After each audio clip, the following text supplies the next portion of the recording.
குடிசைகளில் வாழும் 8 லட்சம் குடும்பங்களுக்கு கான்கிரீட் வீடுகள் கட்ட கலைஞர் கனவு இல்ல திட்டம். பயனாளிகளுக்கு தலா 3.5 லட்சம் ரூபாய் வழங்கப்படும் என்று தமிழ்நாடு அரசின் பட்ஜெட்டில் அறிவிப்பு. குடிசையில்லா தமிழ்நாடு என்ற இலக்கினை எய்திடும் வகையில் வரும் 2030ஆம் ஆண்டிற்குள் தமிழ்நாட்டின் ஊரகப் பகுதிகளில் 8 லட்சம் கான்கிரீட் வீடுகள் கட்டித்தரப்படும். முதற்கட்டமாக 2024-25ஆம் ஆண்டில் 1 லட்சம் புதிய வீடுகள் ஒவ்வொன்றும் 3.5 லட்சம் ரூபாய் செலவில் உருவாக்கப்படும். நிதி பற்றாக்குறையை தமிழ்நாடு அரசு கட்டுக்குள் கொண்டு வந்திருப்பதாக அமைச்சர் தங்கம் தென்னரசு பெருமிதம். 1,08,000 கோடியாக குறையும் என்றும் மதிப்பீடு.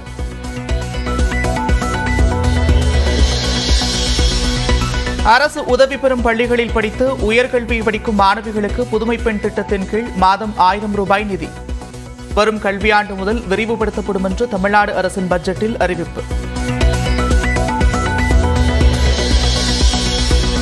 அரசு பள்ளிகளில் பயின்று உயர்கல்வியில் சேரும் மாணவர்களுக்கும் மாதம் 1000 ரூபாய் நிதி வழங்க தமிழ் புதல்வன் திட்டம். 3 லட்சம் கல்லூரி மாணவர்கள் பயன்பெறுவார்கள் என்று பட்ஜெட்டில் அமைச்சர் தங்கம் தென்னரசு அறிவிப்பு. அரசு பள்ளிகளில் பயின்ற ஏழை எளிய மாணவர்களை சாதனையாளர்களாக உருவாக்கிடவும், அரசு பள்ளி மாணவரின் உயர்கல்வியை சேர்க்கையை உயர்த்திடவும் தமிழ் புதல்வன் எனும் மாபெரும் திட்டம் வரும் நிதியாண்டிலிருந்து அறிமுகப்படுத்தப்படும். ஊரக பகுதிகளில் உள்ள அரசு உதவி பெறும் பள்ளி மாணவர்களுக்கும் காலை உணவு திட்டம் விரிவாக்கம். 2.5 லட்சம் மாணவர்கள் பயன்பெறுவார்கள்.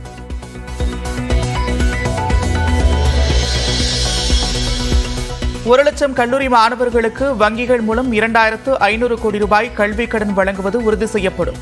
சட்டப்பேரவையில் நிதித்துறை அமைச்சர் தங்கம் தென்னரசு அறிவிப்பு.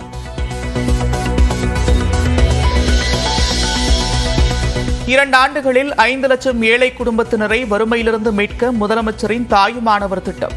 மக்கள் பிரதிநிதிகள், தொண்டு நிறுவனங்கள் மற்றும் வங்கிகளின் பங்கேற்பு உறுதி செய்யப்படும் என்றும் அறிவிப்பு.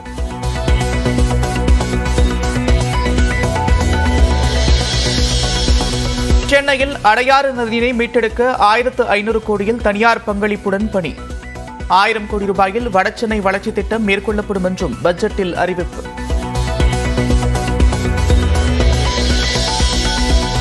சென்னை விமான நிலையத்திலிருந்து கிளாம்பாக்கம் பேருந்து நிலையத்திற்கு மெட்ரோ ரயிலை விரிவுபடுத்த 4,625 கோடியில் திட்ட அறிக்கை. ஆவடி பரந்தூருக்கும் மெட்ரோ ரயில் நீட்டிக்கப்படும் என்றும் பட்ஜெட்டில் அறிவிப்பு. சென்னை விமான நிலையத்திலிருந்து கிளாம்பாக்கத்தில் உள்ள கலைஞர் நூற்றாண்டு பேருந்து முனையம் வரை நீட்டிப்பதற்கான விரிவான திட்ட அறிக்கை 4,625 கோடி ரூபாய் மதிப்பீட்டில் பெறப்பட்டு ஒன்றிய அரசின் மூலதன பங்களிப்பிற்காக ஒப்புதல் கோரப்பட உள்ளது. மேலும் கோயம்பேடு முதல் ஆவடி வரையிலும், பூந்தமல்லி முதல் பரந்தூர் வரையிலுமான 2ஆம் கட்டத்தின் நீட்டிப்பு வழித்தடங்களுக்கு விரிவான திட்ட அறிக்கைகள் தயாரிக்கப்படும். சென்னை மெட்ரோ சமூக நீதியை மையமாக கொண்ட நிதிநிலை அறிக்கை என்று முதலமைச்சர் மு க ஸ்டாலின் பெருமிதம். தமிழ்நாட்டின் பெருங்கனவுகளை மாபெரும் இலக்காக கொண்டிருப்பதாகவும் பாராட்டு.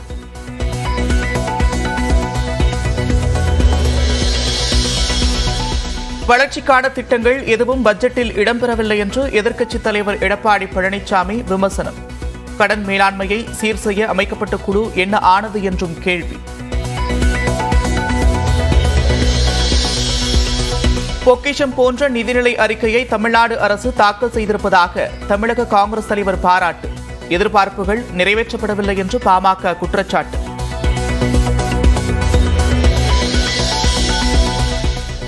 நிதி நிர்வாகத்தை சரியாக செய்யாமல் கடன் சுமைகளுக்கு மத்திய அரசின் மீது பழி போடுகிறது தமிழ்நாடு அரசு. பாஜக சட்டமன்ற உறுப்பினர் வானதி ஸ்ரீனிவாசன் குற்றச்சாட்டு.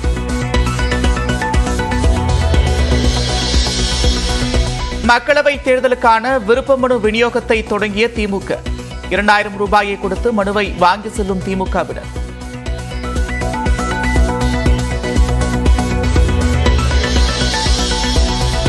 நாளை மறுதினம் முதல் மார்ச் 1ஆம் தேதி வரை மக்களவைத் தேர்தலுக்கான விருப்ப மனு பெறும் அதிமுக. பொது தொகுதிக்கு 20,000 ரூபாயும், தனி தொகுதிக்கு 15,000 ரூபாயும் விண்ணப்ப கட்டணமாக நிர்ணயம்.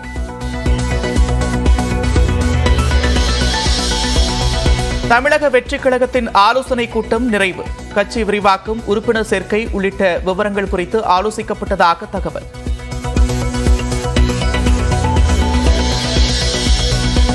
பாரதிய பிரஜா ஐக்கியதா கட்சிக்கு தரும் கரும்பு விவசாய சின்னத்தை மீண்டும் நாம் தமிழர் கட்சிக்கு ஒதுக்க வலியுறுத்தல். தமிழ்நாடு தலைமை தேர்தல் அதிகாரி சத்யபிரதா சாகுவிடம் சீமான் கோரிக்கை மனுவை அளித்தும் நாம் தமிழர் கட்சி.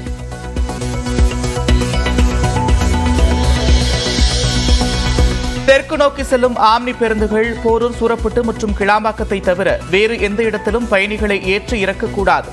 மீறினால் நீதிமன்ற அவமதிப்பு நடவடிக்கை எடுக்கப்படும் என்று உச்சநீதிமன்ற உத்தரவை குறிப்பிட்டு போக்குவரத்து ஆணையர் எச்சரிக்கை.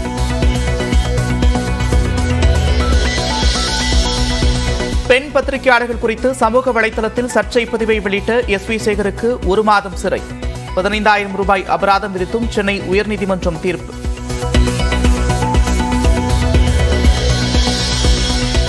முன்னாள் அமைச்சர் ஜெயக்குமார் கைது தொடர்பான புகாரை முடித்து வைத்ததற்கு எதிராக மனு. மாநில மனித உரிமைகள் ஆணையம், காவல்துறை பதிலளிக்க சென்னை உயர்நீதிமன்றம் உத்தரவு.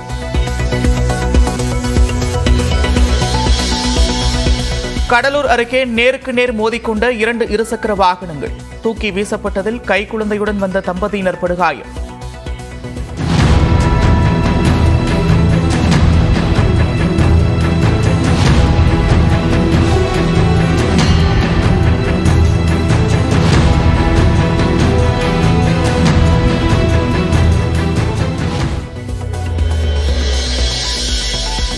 வட மாநிலங்களைப் போல புதிய படங்களை 8 வாரங்களுக்கு பிறகே OTTயில் வெளியிட தமிழ் திரையரங்க உரிமையாளர்கள் கோரிக்கை. கோரிக்கையை ஏற்கவில்லை என்றால் வேலை நிறுத்தம் செய்வது மற்றும் சிறிய படங்களுக்கு டிக்கெட் கட்டணம் குறைப்பு குறித்து நாளை கூட்டத்தில் ஆலோசிக்க திட்டம்.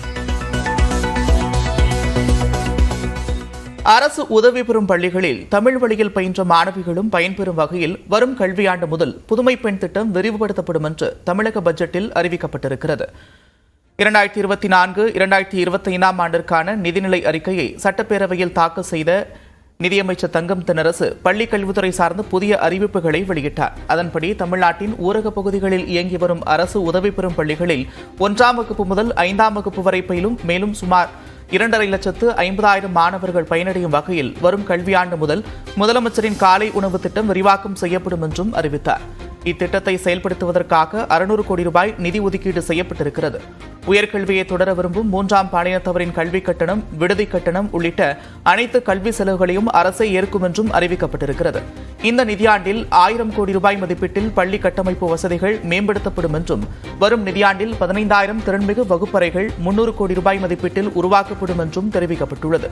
புதுமை பெண் திட்டம் அறிமுகப்படுத்திய பிறகு உயர்கல்வியில் சேரும் மாணவர்களின் எண்ணிக்கை 34% அதிகரித்திருப்பதாகவும் அமைச்சர் தங்கம் தென்னரசு தெரிவித்திருக்கிறார். வரும் கல்வியாண்டு முதல் அரசு உதவி பெறும் பள்ளிகளில் தமிழ் வழியில் பயிலும் மாணவிகளும் பயன்பெறும் வகையில் விரிவுபடுத்தப்படும்.